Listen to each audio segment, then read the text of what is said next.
Bonjour à toutes et à tous, je vous propose ici la correction de l'examen de physique de l'examen d'entrée en médecine dentisterie de ce mois d'août 2024.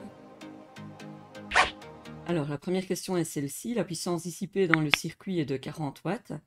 Que vaut la résistance R qui est inconnue et on connaît la source de tension qui alimente l'ensemble du circuit. Donc ce qu'on peut dire c'est que on a une source de tension, donc d'énergie sur une boîte noire de 20 volts et on sait que la puissance dissipée dans tout le circuit est de 40 watts. Alors vous connaissez la loi fondamentale de l'électricité qui est celle-ci et vous pouvez donc en déduire que le générateur de tension parvient à pousser dans le circuit un débit de charge de 2 ampères. Donc ici on pousse 2 ampères, donc on pousse ici 2 ampères. Par ailleurs, quand vous voyez trois résistances en parallèle comme ça, je suppose que vous avez pris l'habitude de directement remplacer ça par une seule résistance qui vaut donc le tiers puisque le passage est 3 fois plus facile que si on avait une seule résistance de 12 ohms puisqu'il y a 3 passages possibles. Donc ça nous donne une résistance équivalente de 4 ohms et on sait qu'on va pousser dans cette résistance un courant de 2 ampères. Donc les charges en passant dans cette boîte rouge de 4 ohms vont perdre un potentiel donné par U égale R fois I, donc 4 fois 2, vont donc perdre 8 volts. Donc la différence entre l'entrée de cette boîte rouge et la sortie est une différence de 8 volts. Donc quand les charges entrent, elles ont 20 volts. Quand elles en sortent, elles n'ont plus que 12 volts qu'elles vont devoir dépenser entièrement dans la dernière résistance. Or, le courant électrique se conserve puisque c'est juste un débit de charge. On ne peut pas avoir perdu des charges électriques en cours de route. Et donc, dans cette résistance, si on applique à nouveau la loi d'Ohm, on sait qu'on pousse à travers une résistance R inconnue un courant de 2 ampères et que ça génère une chute de potentiel de 12 volts. On en déduit donc que cette résistance inconnue est une résistance de 6 ohms. Deuxième question, une masse est suspendue à un crochet par deux câbles de même longueur et formant entre eux un angle alpha. Chaque câble peut supporter au maximum une tension de 500 newtons. Quelle est la valeur maximale de la masse exprimée en kilogrammes qui peut être suspendue au câble sans qu'il ne cède? Alors, on a plusieurs propositions et on remarque entre autres une proposition avec alpha demi. Alors, on doit évidemment commencer par faire l'étude des forces sur la masse pour qu'elle reste en équilibre. Elle est soumise à la force pesanteur, qui vaut donc 10 fois la masse qui est inconnue. Et puis, qui touche cette masse? Vous connaissez le truc que j'utilise pour faire l'étude des forces et n'oublier aucune force. Il y a deux câbles tendus, donc il y a nécessairement deux forces de tension. Et comme le problème est parfaitement symétrique, ces deux forces de tension ont exactement la même valeur. Alors si je divise cet angle en deux, ici j'ai alpha demi et ici j'ai alpha demi, si on considère que l'objet est en équilibre, il faudra que la somme des forces soit égale à 0 dans toutes les directions. Donc je me choisis deux directions x et y, et je dois évidemment exprimer que la force résultante horizontale est nulle et que la force résultante verticale est nulle. Alors si on décompose Ft, Ft a donc deux composantes, une composante Ft parallèle ici qui va venir compenser cette composante Ft parallèle qui est identique, et puis une composante verticale Ft perpendiculaire, et la même composante Ft perpendiculaire. Et donc si je fais l'étude des forces sur cette masse, et que j'exprime que la résultante des forces verticales doit être nulle, j'ai Ft perpendiculaire qui tire vers le haut deux fois, et qui doivent à elles deux compenser le poids de la masse. Donc on a deux fois Ft perpendiculaire qui devront compenser 10 fois m. Alors Ft perpendiculaire, cet angle qui est ici, je le retrouve ici, et celui qui est ici, je le retrouve ici, c'est ce qu'on appelle des angles alternes internes. Alors si vous avez un peu pris l'habitude de décomposer les forces, ceci c'est l'hypoténuse, Ft perpendiculaire c'est le côté adjacent, entre les deux on a l'angle, donc nécessairement Ft perpendiculaire fait intervenir un cosinus, donc Ft perpendiculaire vaut Ft fois cosinus de cet angle, qui a un angle de alpha demi est égal à 10 fois m. Alors ici, on pourrait déjà s'arrêter là, hein, parce que quand on remarque que cosinus alpha demi intervient, on est sûr que c'est celle-ci, puisque c'est la seule proposition. Mais allons quand même jusqu'au bout du raisonnement. On sait que la force de tension maximale, c'est 500 newtons, ce qui nous permet de déduire la masse maximale qui pourra être suspendue. 2 fois 500, ça fait 1000, divisé par 10, ça fait 100, et on trouve bien que 100 fois cosinus alpha demi est égal à la masse maximale qui pourrait être suspendue. C'est donc la proposition B. Alors attention, si vous ne voyez pas directement que ft perpendiculaire c'est ft fois cos alpha demi, entraînez-vous un maximum à décomposer des vecteurs. En physique, on doit décomposer des vecteurs à longueur de temps.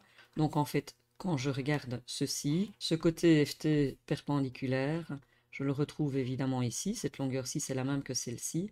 Si j'ai un angle alpha qui est ici, je peux travailler dans ce triangle rectangle et exprimer que cosinus alpha, c'est le côté adjacent, c'est-à-dire ft perpendiculaire sur l'hypoténuse, donc sur f. Et puis, je pourrais encore remarquer que cette force-ci, je la trouve ici, et donc la longueur de ce côté est à l'opposé de l'angle alpha, et donc sinus alpha, c'est le côté opposé, c'est-à-dire ft parallèle, divisé par l'hypoténuse, divisé par f, et donc simplement en faisant le produit en croix, ft perpendiculaire c'est f fois cos alpha, ft parallèle c'est f fois sin alpha. Mais uniquement en observant ceci, quand on voit f et qu'on voit que ft parallèle est à l'opposé de l'angle alpha, on sait que ça fera intervenir un sinus, et quand on voit que ft perpendiculaire est adjacent à l'angle alpha, on sait que ça fait intervenir un cosinus. Donc si vous êtes suffisamment exercé avec la décomposition des forces, vous voyez directement ceci, vous n'avez même plus besoin de réexprimer l'expression du cosinus. Alors question suivante, la figure suivante montre une corde le long de laquelle se propage une onde sinusoïdale. La corde est représentée à l'instant t et un quart de seconde plus tard, c'est-à-dire en pointillé à l'instant t plus 0,25 secondes. Alors attention, la première chose à remarquer ici, c'est que ce n'est pas un graphique qu'on me donne, on me donne Y et on me donne X, donc ce qu'on me donne, ce sont des photos. J'ai fait une vidéo qui explique ça et qui explique la façon dont vous devez observer les représentations d'ondes pour distinguer la photo qui est un instantané, c'est-à-dire une vue à un moment donné, et vous devez la distinguer d'un graphique qui lui prendrait un seul point de la corde et me tracerait l'évolution de la position verticale de ce point au cours du temps. Donc c'est fort différent, donc ça c'est la première chose à voir. Ce qui veut dire qu'ici, sur cet axe horizontal, ce sont des mètres que je mesure, et donc ce que je peux directement voir, c'est que cette onde, si je regarde ici jusque là, ceci c'est la longueur d'onde. Et donc ici je suis à 1,5, là je suis à 3,5, donc j'en déduis directement que la longueur d'onde a une valeur de 2 mètres. Ce sont bien des mètres que je mesure sur l'axe des abscisses. Alors ensuite vous devez encore voir que le sommet de l'onde avance de cette distance-ci pendant un intervalle de temps qui est de 0,25 secondes. Alors comme le front de l'onde avance à vitesse constante, puisqu'on reste dans le même milieu, et vous savez que la vitesse d'une onde dépend du milieu traversé. Comme la vitesse est constante, on peut utiliser la règle de 3 du MRU, puisque le front de l'onde avance comme un MRU, et donc on peut utiliser que V c'est delta x sur delta t. Il faut donc évaluer le delta x, alors je peux l'évaluer ici par exemple, hein. Ceci c'est aussi le delta x, entre la position initiale et la position du même point de l'onde à 0,25 secondes plus tard. Et donc on a 0,1, 0,2, 0,3, 0,4, 0,5. On a ici delta x qui vaut 0,5 mètres. Et donc la vitesse de l'onde, la célérité de l'onde, c'est 0,5 mètres parcourus en 2 fois moins de temps, en 0,25 secondes. Donc c'est 2 mètres par seconde. Et puis alors il vous reste à appliquer la formule fondamentale de la physique ondulatoire qui dit que la célérité d'une onde, c'est la longueur d'onde fois la fréquence. Et puisque vous devez trouver la fréquence de l'onde, il vous suffira donc de diviser la vitesse en mètres par seconde par la longueur d'onde en mètres. Vérifiez bien vos unités, vous divisez des mètres par seconde par des mètres, les mètres tombent. Il vous reste 1 par seconde, c'est-à-dire une oscillation par seconde, c'est-à-dire 1 Hertz, c'est la bonne proposition et la proposition C. Question suivante, le graphique ci-dessous montre la vitesse d'un véhicule en mouvement rectiligne en fonction du temps. Quelle est la distance totale parcourue par ce véhicule entre l'instant initial et l'instant t est égal à 15 secondes? Alors, vous savez, j'ai déjà fait une vidéo là-dessus aussi, que quand on prend l'intégrale de cette fonction de la vitesse, c'est-à-dire l'air sous la courbe, on trouve non pas la position, mais la variation de position, puisqu'on intègre toujours à une constante près. Donc on va trouver le déplacement. Et si on fait l'air sous la courbe, on va bien faire la hauteur du triangle, qui est de 10 mètres par seconde, multiplié par la base du triangle, qui est de 10 secondes, le tout divisé par 2. Et donc au niveau de la dimension, on va multiplier des mètres par seconde par des secondes, on retrouve bien des mètres, c'est-à-dire la dimension d'une longueur, donc le déplacement.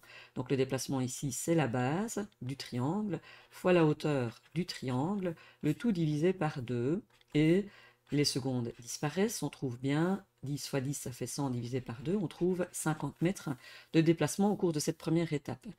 La deuxième étape est celle-ci. Le déplacement est donc donné par la base du triangle. De 10 à 15, il y a 5 secondes. La hauteur du triangle, qui est ici, équivaut moins 5 mètres par seconde. Le tout divisé par 2. 5 fois moins 5, ça fait moins 25. Sur 2, ça fait moins 12,5 mètres. Et ça, c'est le déplacement au cours de la deuxième étape. Alors attention, le déplacement, comme beaucoup d'autres choses en cinématique, c'est un vecteur. Si vous obtenez une composante scalaire négative, c'est juste que le vecteur est à l'opposé du repère. Donc ici, en fait, vous vous êtes déplacé de 50 mètres dans le sens du repère, et puis vous rebroussez chemin puisque vous avez une vitesse négative, et vous vous déplacez dans le sens opposé du repère pendant 5 secondes, et vous vous déplacez de 12,5 mètres. Donc il ne faut pas prendre en compte le moins qui est ici, puisque dans la question, on me demande la distance totale parcourue. Et ce que vous avez réellement marché, c'est 50 mètres dans un sens plus 12,50 mètres dans l'autre sens. Donc vous vous êtes réellement déplacé, vous avez vraiment marché sur une distance de 62,5 mètres. Question suivante, une personne de masse M se trouve dans une grande roue de rayon R, telle qu'illustrée sur la figure ci-dessous, et elle fait un tour complet. G l'accélération de la pesanteur que vaut le travail du poids lors de ce tour. Alors, le poids, c'est une force conservative. Ça veut donc dire que c'est une force dont le travail ne dépend pas du chemin parcouru. Ça, c'est la définition d'une force conservative. Or, le chemin parcouru, si je passe d'un point et que je reviens au même point, c'est comme si au total, je ne m'étais pas déplacé. Donc, cette force, au total, n'a pas travaillé. Donc, bien évidemment, c'est la proposition A qui est la bonne. Question 6, vous avez une lentille mince divergente. Attention, ça c'est important.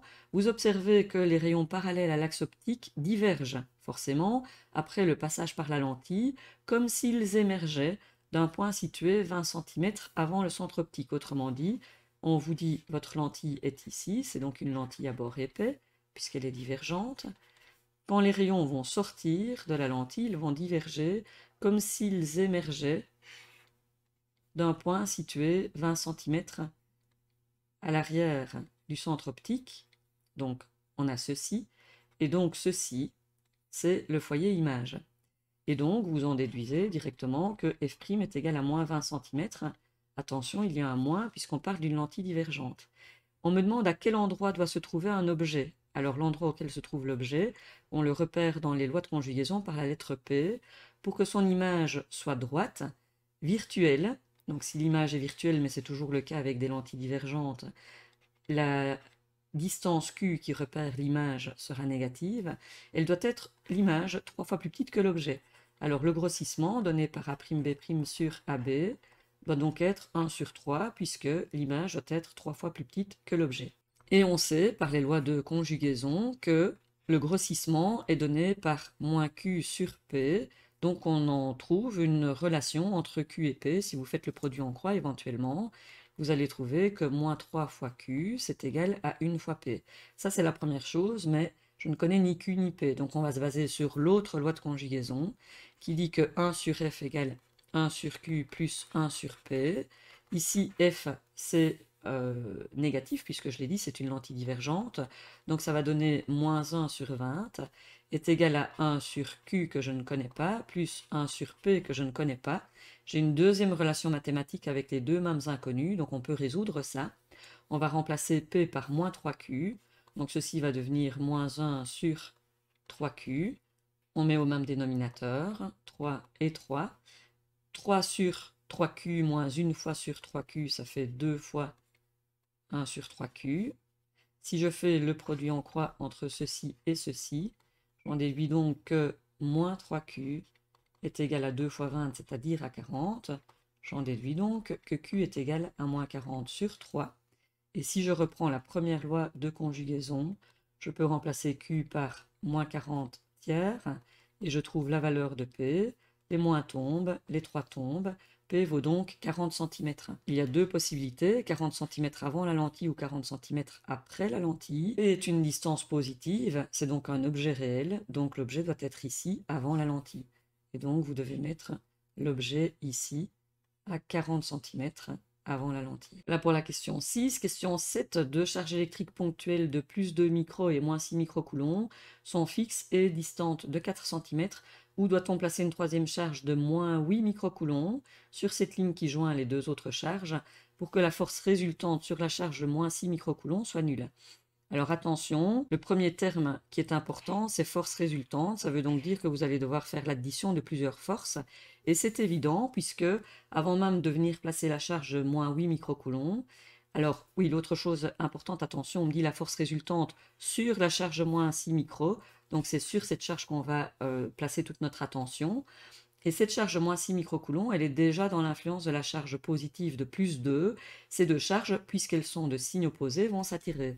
Donc la charge de plus 2 microcoulombs va attirer vers elle la charge de moins 6 microcoulombs. Donc je vais l'appeler F de 2 sur 6. Et si on veut une force résultante nulle, ça veut dire qu'on doit s'arranger pour que cette charge négative de moins 8 microcoulombs exerce sur la charge de moins 6 microcoulombs une force orientée vers la droite.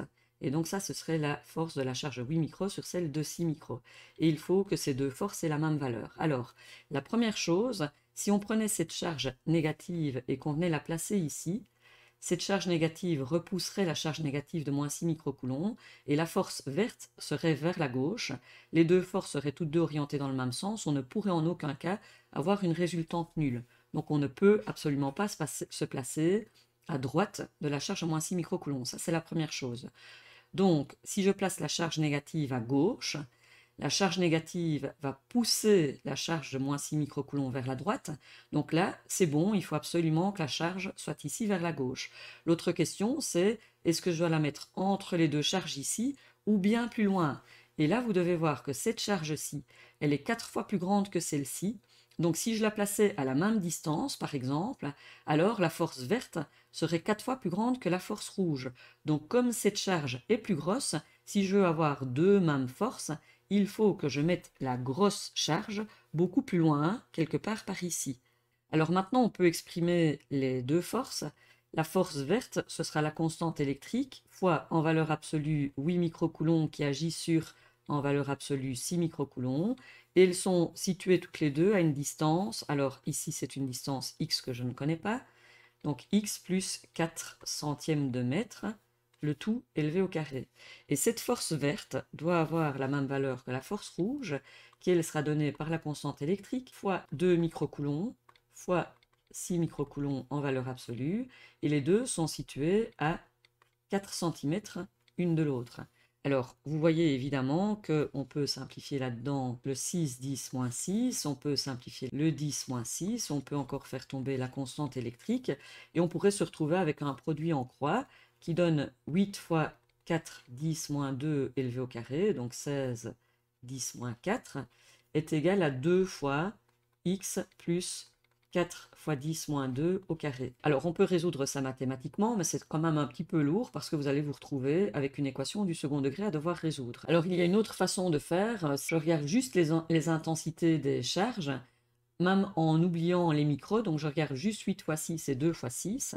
2 fois 6 pour la force rouge, ça va me donner un facteur 12, divisé par, et j'ai même laissé ici le 4 cm élevé au carré, et de l'autre côté, je dois avoir une interaction entre 8 et 6, donc 8 fois 6, ça fait 48, divisé par une distance d inconnue, élevée au carré. Et je veux que le rapport des deux soit le même. Or, ici, je remarque que dans cette fraction, le numérateur est 4 fois plus grand que ce numérateur-ci.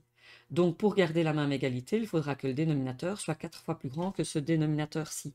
Donc, il faudra en fait que d au carré, ce soit 4 fois plus grand que 4 au carré. Donc, d carré sera égal à 4 fois 16, c'est-à-dire 64, et d tout court sera égal à la racine de 64, c'est-à-dire à 8.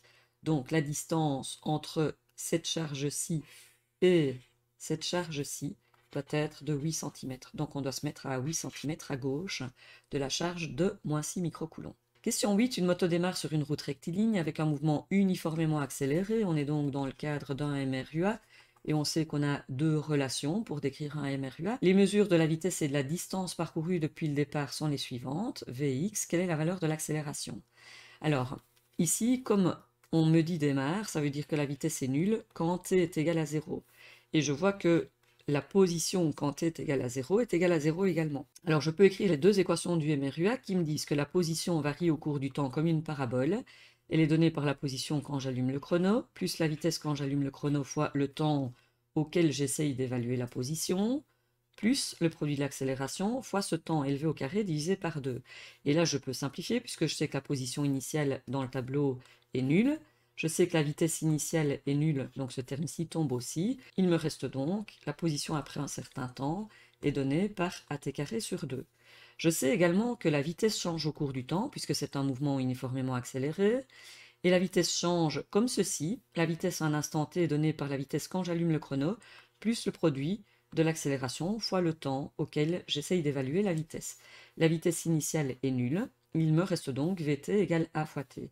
Donc j'ai deux relations, et si je prends au même instant t, peu importe lequel, mais au même instant t la position et la vitesse, je peux dire par exemple qu'à cet instant t que je ne connais pas, V vaut 4 mètres par seconde, donc j'aurai 4 égale A fois t, et à ce même instant, x est égal à 1, et x c'est at carré sur 2.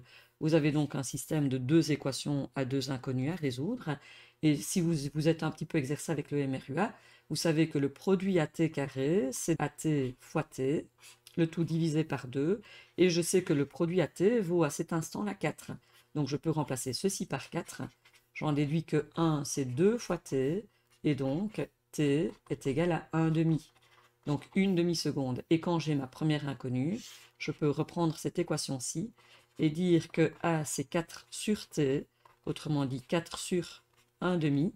A vaut donc 8 mètres par seconde au carré. C'est la proposition C. Alors, question 9, une balle de 200 grammes, attention à vos unités, 0,2 kg, est lancée à partir du sol, verticalement vers le haut, avec une vitesse initiale qui vaut 10 mètres par seconde. Quelle est l'affirmation correcte parmi les suivantes? Alors, les trois premières propositions parlent d'énergie, en tout cas avec certitude les deux premières. Donc, on va dans un premier temps analyser le problème de façon énergétique. On lance la balle avec une vitesse initiale. La vitesse initiale est de 10 mètres par seconde. Par contre, l'altitude de départ est nulle. Donc au niveau de l'énergie mécanique, au départ, on n'a pas d'énergie potentielle gravifique. Par contre, on a une énergie cinétique avec une masse de 0,2 kg, une vitesse de 10 mètres par seconde. Ça donne 0,2 sur 2, 0,1 fois 100, ça donne 10 joules. Donc, à l'instant de départ, vous savez que j'aime bien représenter l'énergie mécanique comme une addition de deux réservoirs, le réservoir d'énergie potentielle et le réservoir d'énergie cinétique. À l'instant de départ, on donne uniquement de l'énergie cinétique, qui est une énergie de 10 joules. Alors la balle va monter, atteindre un sommet et puis redescendre. Et pendant toute la montée et la descente de la balle, la seule force qui agit sur la balle, puisqu'on néglige les frottements, on me dit dans l'énoncé on néglige les frottements, il n'y a donc pas de force dissipative, la seule force qui agit, c'est le poids. Et cette force est conservative, autrement dit, elle va conserver, donc elle va garder constante l'énergie mécanique. Donc, quelle que soit la position de la balle, j'aurai, par exemple, quand j'arrive au sommet, forcément, comme la balle était en train de monter avec une vitesse vers le haut et puis qu'elle va redescendre avec une vitesse vers le bas, entre les deux, il faut bien que la vitesse s'annule. Donc au sommet, ça c'est important de le retenir, ou de le comprendre en tout cas, la vitesse est nulle. Donc si la vitesse est nulle, à ce moment-là, l'énergie cinétique est devenue nulle. Donc si vous avez vidé tout votre réservoir d'énergie cinétique et que l'énergie mécanique se conserve, c'est que toute cette énergie est passée dans le vase voisin, c'est-à-dire que toute cette énergie est devenue de l'énergie potentielle.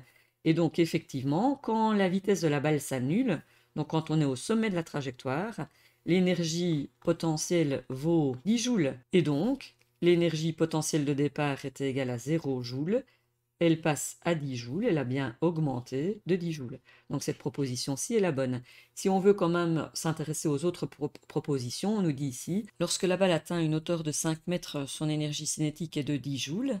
Si elle avait une hauteur de 5 mètres, son énergie potentielle serait donnée par 0,2 fois 10, ça fait 2 fois 5, ça fait 10 joules. Elle aurait 10 joules d'énergie potentielle et 10 joules d'énergie cinétique. Elle aurait un total de 20 joules, ce qui est impossible puisqu'on a à notre disposition seulement 10 joules d'énergie mécanique et qu'aucune force extérieure n'est en train de remettre de l'énergie dans ces réservoirs. Donc on ne peut pas aller au-delà de 10 joules. Donc 20 joules, c'est impossible. La balle atteint la hauteur maximale de 10 mètres. Si la hauteur maximale était de 10 mètres, l'énergie potentielle serait de 0,2 fois 10, c'est-à-dire 2 fois 10, c'est de 20 joules. Pour les mêmes raisons, c'est impossible. Et alors la dernière, la balle retombera à son point de départ après 1 seconde. Alors là, on change de point de vue, on parle du temps, donc on est obligé de prendre les équations de la cinématique. Si je prends un repère orienté vers le haut, la vitesse est orientée vers le haut, elle a donc une composante scalaire positive. Par contre, pendant toute la chute, il y a une accélération qui est l'accélération de la pesanteur et qui est vers le bas. Dans mon repère, ce serait donc une accélération négative. Si j'écris les équations du mouvement, la position x atteinte par la balle est égale à la position x de départ. Il est bien évident que je pose l'origine de mon repère sur le sol. x0 plus v0 fois t plus a fois t carré sur 2. Et la vitesse est donnée par la vitesse de départ, plus 10, plus a fois t, c'est-à-dire moins 10 fois t. Quand on arrive au sommet, la vitesse est nulle. Donc on voit qu'on arrive au sommet après 1 seconde. Et donc la balle ne peut pas retomber après 1 seconde puisque le mouvement est parfaitement symétrique. On va monter pendant 1 seconde et puis forcément on retombera pendant 1 seconde. Donc on atteindra le sol après 2 secondes. Mais évidemment, ce n'est pas ici, c'est au cas où on vous poserait des questions similaires dans les années à venir, parce que bien sûr, dès qu'on a trouvé la bonne solution et qu'on est sûr de son raisonnement, on n'est pas obligé de venir observer les autres propositions. Question suivante, une araignée d'eau dont le corps est noir et opaque est posée à la surface d'une mare dont l'eau est transparente et calme. On suppose que la surface de la mare prend la forme idéalisée ABC, donc avec un triangle isocèle. Le fond de la mare est éclairé par la lumière du soleil dont les faisceaux sont parallèles et verticaux. Donc on éclaire partout cette araignée avec des rayons verticaux. Les rayons verticaux passent d'un milieu qui est l'air, dont l'indice de réfraction vaut 1, à un milieu plus réfringent, dont l'indice de réfraction, à mon avis, à force, vous le connaissez par cœur. L'indice de réfraction vaut 1,33. En tout cas, l'indice de réfraction est plus élevé. Ce qui veut donc dire que quand la lumière entre dans l'eau, elle ne continue pas son chemin en ligne droite, mais elle s'écarte de la normale. Sauf quand elle entre ici, avec un angle d'incidence nul, alors là, elle poursuit son chemin en ligne droite. Par contre, quand elle va entrer ici, elle n'entre pas avec un angle d'incidence nul, puisque si je trace la normale qui est ici, l'angle d'incidence est ici. Si le rayon lumineux entrait dans un milieu de même indice de réfraction, il continuerait son chemin en ligne droite. Or ici, comme on entre dans un milieu plus réfringent, il va se rapprocher de la normale et donc il va se comporter comme ceci. De l'autre côté de l'araignée, je peux faire le même raisonnement. Je peux tracer la normale, la perpendiculaire au dioptre. Le rayon lumineux ne peut pas continuer en ligne droite puisqu'il entre dans un milieu plus réfringent avec un angle d'incidence qui est ici. Il va donc se rapprocher de la normale. Et donc, ces rayons-ci, forcément, ne peuvent pas traverser l'araignée. Donc, l'ombre portée, ce sera tout ceci. Et donc, l'ombre portée est plus grande que la taille de l'insecte. Voilà qui termine la correction de cet examen d'entrée. Pour une fois, il était raisonnable, je trouve. Il n'était pas difficile du tout. Si vous vous préparez pour l'année prochaine, soyez juste certain que vous comprenez tous les principes de physique. N'essayez pas de vous driller comme dans un baccalauréat. Ça n'a pas beaucoup de sens, parce qu'éventuellement vous allez réussir votre examen d'entrée, et c'est même pas certain, mais peut-être vous allez le réussir. Par contre, vous allez souffrir en physique en première bac. Donc, efforcez-vous de comprendre tous les grands principes de la physique et de comprendre les exercices au lieu d'essayer de bachoter. Vous pouvez vous rendre sur ma chaîne YouTube. Je prends toutes les notions de 4, 5, 6e secondaire. Ce sont toutes les notions qui sont nécessaires pour réussir l'examen d'entrée en médecine. Si une notion ou l'autre vous pose toujours problème, n'hésitez pas à me poser vos questions en commentaire sous cette vidéo. J'essaierai autant que possible de faire des vidéos pour vous aider si j'en trouve le temps. Voilà, bon courage dans votre apprentissage de la physique et des autres branches. Portez-vous bien, à bientôt.